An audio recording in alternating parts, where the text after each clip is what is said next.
Darealp, baby. All right, let's get into this one real quick. First of all, we gonna start this one off. BDot versus Charlie Clips by saying they both slipped up in the second. They both had some turbulence in the second, but it still ended up being a very entertaining battle for sure. First, we had BDot going first in the battle. He comes out with his Beasley impression. I'm gonna try to get this quick because the event's still going on. So he came out with his Beasley impression with the Boosie cut bar. He talking about Clip's absence and based off Wildin' Out, and now Wildin' Out's over, so he back rapping. He touching nothing. Charlie Chaplin bar. He had a whole bar with him being from the East Coast, him being from the West Coast. So no matter if he think he Biggie, his faith is, you know what I mean. He had a bar about him going to the bakery, buy some cookies, and bring Dolph back. He was talking to Clips. He got the heating up towards the end of his first round and had a real solid first round. Um, Clips immediately in the first round came out with a rebuttal freestyle out the gate. He had a fire ass Odell bar. He had a Kareem Hunt back up to Nick Chubb bar. That bar was fire. Please do not sleep on that joint. He had a blueprint bar. He was mimicking dot movements, talking about he just moved like a little kid, playing Street Fighter, which went into a Street Fighter scheme that was actually pretty refreshing, even though we've heard Street Fighter schemes a lot. It was refresh. This was pretty refreshing. He had a B Dot Brother Polite bar. Another scheme with the hit run on sentence joint. He was cooking. He was cooking real good. They was both cooking real good in the first. It was a good back and forth. Clips was taking this battle serious. He hit us with an angle talking about he Avo best friend, but you want to talk about pro black. So, all in all, in the first round, I kind of edged Clips in the first. I edged them. This is one of them joints where I kind of got to rewatch.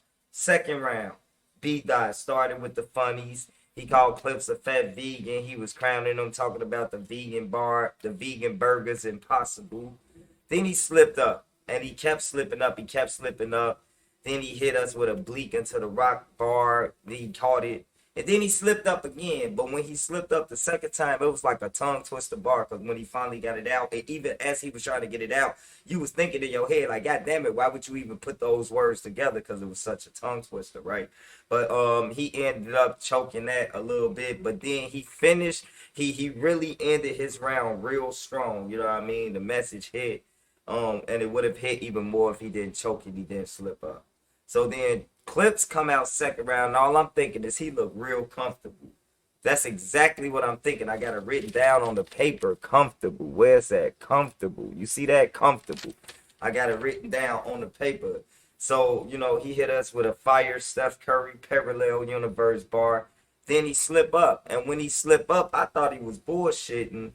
And I thought he was slipping up so that he could play into the fact that he was going to freestyle. So what I thought was that he was slipping up on purpose and then was going to freestyle based off what was in the stage, based off what people were saying, wearing. You know how Clips does. But I think he fucked up for real. We'll find out eventually, right? But he bodied the freestyle. I'm talking about the freestyle. He killing it. And then it's a lady in the back behind B Dot that's kind of heckling, and that's the wrong thing to do. Get against Charlie Clips. He bodied her. She got dead bad. I am sorry, ma'am. You should not have said anything. Let Clips do his thing, okay? Let Clips do his thing. Third round, B Dot come out with the fashion scheme. First of all, second round, I felt like I had the edge of the Clips, you know what I'm saying? Even with the freestyle through the full round, it was like a full round freestyle, and I still had the edge Clips. It just felt like, you know what I mean? And then third round fashion scheme from Joe Biden. I mean from B Dotty had a Joe Biden scheme. We knew was coming about Clips doing the Joe Biden commercial and shit. He had a Kanye consequence bar, a mandated rock bar, hypocrisy of the he had the hypocrisy of Charlie Clips campaign and not taking, you know what I mean, the shot himself. Like, how can you campaign for the vaccine but you won't take it? Fire scheme. That scheme was fire. You know what I mean? He had the scheme. He had a bar with like being a slave house nigga, field nigga. Guess what room he in? Bar. You know, a play on Charlie Clips own. Guess what room he in? Joint. He had the independent chain back bar. Was, well, it was kind of but it was there. You know, BDot was talking. Even when I'm meditating, I'm throwing up the P. I'm throwing the P's up. You know what I mean? He say I'm a conscious rapper. So even when I drop a 30, it's really a 60 bar. Like, you know what I mean? If you know, you know. He had a fire finish to his third. And just when I thought the third was BDot's, Clips come with a fire ass rebuttal off the top with a dot angle so fire. Rerun what's happening. Young Gregory Hines, Black Brother. We gotta really revisit this joint. I gave it, edged it, BDot in the third. This battle is a rewatchable. Each round I edged. That's a 2-1 for Clips. This is a good thing. But as we go on, we got the event going on. Next event is starting. Let's go. We got Easy versus Chess starting right now. So we're going to end this video, get into that. Holler at you for the recap for that. Drop in the comments. Let me know how y'all feel about it. Darealp, baby.